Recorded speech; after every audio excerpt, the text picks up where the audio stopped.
কথায় বলে না, ভগবান না চাইলে তুমি কিছুই করতে পারবে না। সেরকমই একটা গল্প থাকছে আজকের ভিডিওতে। তার আগে চলুন ইন্ট্রোটা দিয়ে ফেলি। নমস্কার বন্ধুরা, সকলে কেমন আছেন? আশা করছি সকলে খুব ভালো আছেন, আমরাও খুব ভালো আছি। জয় মা তারা। আজ হলো কৌশিকী অমাবস্যা। চলে গেছিলাম মন্দিরে পুজো দিতে। তার আগে সকাল থেকে গল্পটা শুরু করি। সকালবেলা মেয়ের পরীক্ষা ছিল, স্কুলে ওকে দিয়ে দুজনে মিলে চলে গেছিলাম সেন্ট্রাল মার্কেটে। সেখানে গিয়ে কই মাছ দেখলাম, বেশ বড় বড় সাইজ দেখে আমি কিনেও ফেললাম। 400 টাকা দিয়ে মাছটাও কিনলাম, কিন্তু ভাগ্যক্রমে সকাল থেকে কিছু খাওয়া হয়নি আমাদের। তারপর গেলাম ফুল কিনতে। ঘরের নিত্য পুজোর জন্য যেরকম ফুল কিনি সেরকম ফুল কিনতে গেছি। ফুল কিনতে গিয়ে শুনি যে আজ নাকি কৌশিকী অমাবস্যা, সেটা 11:30 না 11:45 যেন লাগবে, এরকম একটা। তখন তো মাথায় হাত, মাছ কিনে ফেলেছি, এবার কি করব।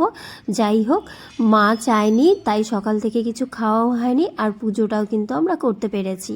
যদি আজকে মাছ বা কোনো খাবার খেয়ে ফেলতাম, তাহলে সত্যি এতটা কষ্ট পেতাম, সেটা হয়তো তোমাদেরকে বলে বোঝাতে পারবো না, বা তোমরা অনেকে বুঝতেও পারবে না। তো যাই হোক, আমার বর তো আমার মেয়ে পেটে আসার পর থেকে প্রথম থেকেই প্রত্যেকটা অমাবস্যায় পুজো করে থাকে।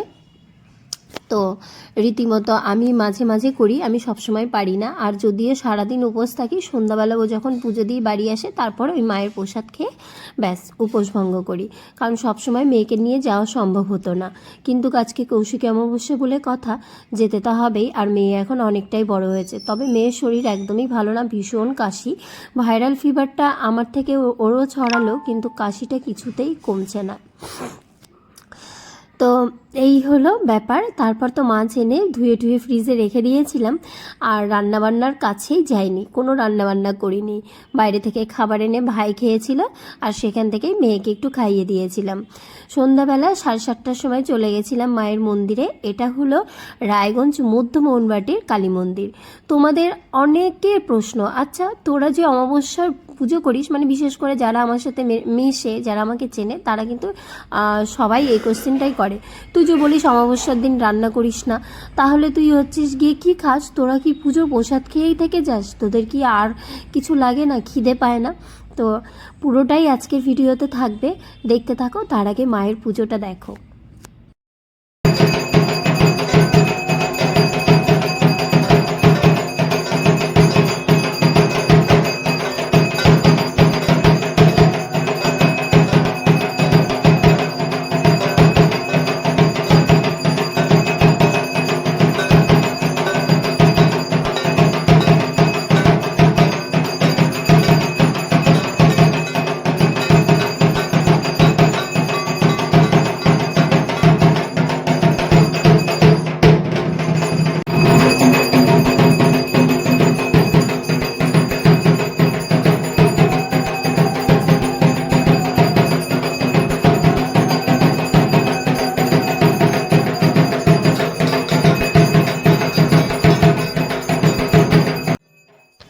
আমার মেয়ে আমার সাথে বসে কতবার এই মন্দিরে বসে অঞ্জলি দিয়েছে, এমনকি প্রত্যেকটা মন্ত্র উচ্চারণ করে পুজো করেছে। কিন্তু আজকে মেয়ে পাচ্ছে বড্ড ভয়। কিসে ভয় বলো তো? এই যে দেখবে এক্ষুনি ওর ড্যাডির কোলের মধ্যে একদম গলা জড়িয়ে ধরে গুটিসুটি হয়ে আছে, কারণ তেনার ঢাকের আওয়াজ প্রচণ্ড ভয় লাগে। এইরকম অদ্ভুত ব্যাপার ঘটে। তো যাই হোক, পুজো এবার শেষ। এই যে সবাই মায়ের প্রসাদ লেগে গেলে লাইন দিয়েছে, আর আমরা এই দিকটাতেই মায়ের মন্দিরের এখানেই দাঁড়িয়েছিলাম। আর এদিকে ওই যে দেখতে পাচ্ছ এই সাইডটাতে যারা দাঁড়িয়ে আছে, তারাও ওই দিক থেকেই প্রসাদ নেবে। কিন্তু যারা উপোস করে তাদেরকে এতটা পরিমাণে প্রসাদ দেয় যে বাড়িতে এসে তোমার রান্নাবান্না করার কোনো চাপ থাকে না। তো যতটা একজনের প্রসাদ দেয় ততটা দুজনের হয়ে যায়, আর দুজন পুজো করলে ঠিক তত পরিমাণই দেবে। এই যে দেখো কতটা প্রসাদ দিয়েছে, সেটা আমি তোমাদেরকে বিগত 6 বছরের অভিজ্ঞতা। যেহেতু স্কুটি নিয়ে গেছিলাম, তাই ব্যাগের মধ্যে বুদ্ধি করে এই প্যাকেটটা ঢুকিয়ে রেখেছিলাম, যাতে গরম গরম খিচুড়ি দিলে হাতে করে নিয়ে আসতে খুবই কষ্ট হয়, আর প্রচণ্ড গরম লাগে। আর গাড়িতে বসে তো সেটা আমি করতে পারবো না, তাই আগেই প্যাকেটটা ঢুকিয়ে রেখেছিলাম। এবার দেখো মায়ের ভোগের প্রসাদের পরিমাণ কতটা বেশি দেয়।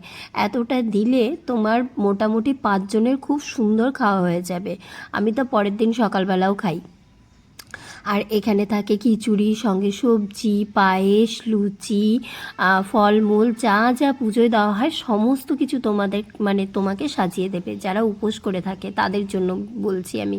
আর যারা বাইরে এমনি খিচুড়ি, প্রসাদ, লাবড়া যা নেয়, আমি সেই ব্যাপারে বলতে পারবো না, কারণ কোনোদিনই সেভাবে লাইন দিয়ে দাঁড়িয়ে প্রসাদ নেওয়া হয়নি। যেহেতু বর হচ্ছে গিয়ে প্রত্যেকটা অমাবস্যার পুজোই করে থাকে। এতটাই গরম খিচুড়ি দিয়েছিল যে পাতার যে সবুজ রঙটা সেটা খিচুড়িতে ধরে গেছিলো। তো এই ছিল আজকের ভিডিও। তোমাদের কেমন লাগলো?